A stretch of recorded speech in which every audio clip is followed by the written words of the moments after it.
All right, so I'm down here in the south of Houston. Beautiful, beautiful place.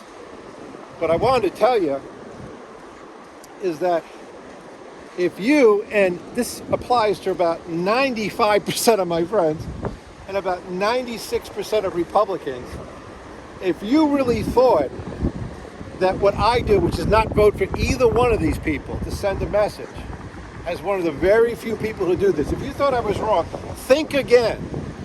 Because right now, if you're a Republican, fiscal conservative Republican like I am, and you're not saying to yourself, what the hell did I do? There's something wrong with you. There's nothing wrong with me. There's something wrong with you.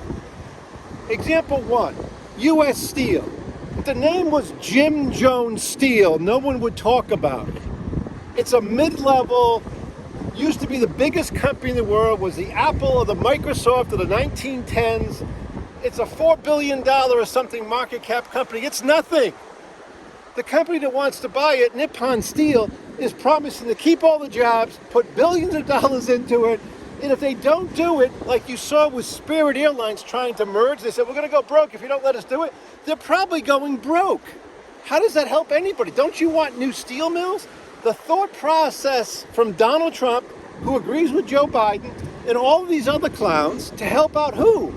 Last I looked, the head of the union was not a pro-Republican dude. These people are out for themselves like every other union is. I don't even blame them. They're out for themselves.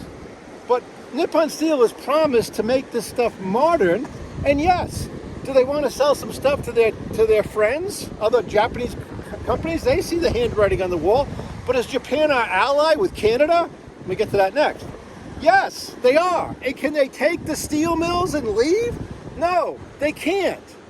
So what the hell is going on? Point two. And then, by the way, the mayhem has just begun. If you run any medium-sized company, if you run a lemonade stand, don't you take over and start fixing the big things first? Not these guys. For people like Musk, it's a joke. Listen, kids are a joke. He's got like 7 different relationships with 12 kids with 7 women. Something that would in 1980 would be like, whoa, stay away from me.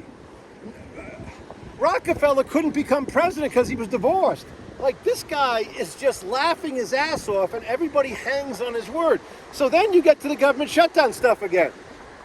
And look what happens. Trump is saying that he has a mandate. He has no mandate. He's got like a 4-person majority among Republicans. And then he tells them they suck. Then he goes after one of the conservative guys who won't vote this stuff anyway, right? Because he wants to shut the government down like they all should, like conservatives should. And Trump's now making fun of him, but they end up with a worse deal because Musk gets involved at, 3 a.m. with 300 tweets? So do you see that they're not going to fix these problems? Before he takes office, do you see that this is going to be 4 years of complete hell and that the backlash, the absolute backlash, is going to be huge against Republicans? I do. So why don't every one of you and get every one of your friends and make it like 50 million people who won't vote for either of these clowns?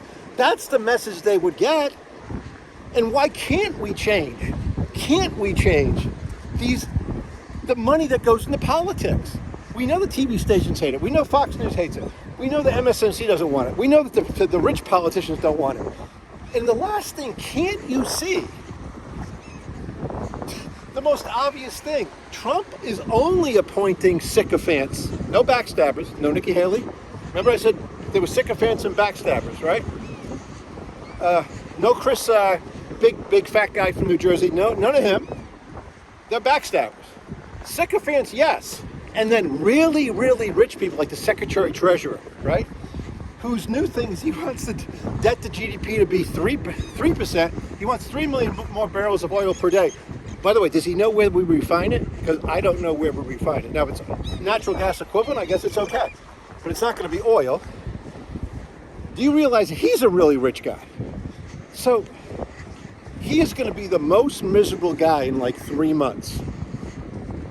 The Secretary of Treasury, because when I told you months ago in September when they cut rates, that interest rates would go higher. Did the 10-year bond go from 3.7 that day to today at 3.6 and lower? No, it's 4.5. And it's still going to go higher until everything cracks, because the Fed does not control the 10-year bond rate. So the things I wrote about in the Baltimore Sun, the things that I said are going to happen are going to happen. Just like I said, Trump's going to win. This stuff is obvious. It's obvious. And yet, it all could have been prevented. And no Republicans wanted to prevent it. And 90% of them will sit there, the ones in Congress, the people who are listening to this, the people all over will just suck it up and say, oh, yeah, that's just a one-off, that U.S. Steel thing. No, it's not a one-off. There's no rhyme or reason for U.S. Steel. There's no rhyme or reason for not shutting down the government. There's no rhyme or reason for what will be Trump's foreign policy. There's no rhyme or reason for Tucker Carlson. And I've got to do another one on Tucker Carlson. We got to go back to his 6 questions with that strong ruble and all the things he said were happening, which weren't happening and never were going to happen. And now Russia is in complete collapse, like I said it would be. Anyway, that's it for today. But this is the major point. You don't vote for any one of these complete clowns, ever. Or you get what you deserve. And that's it.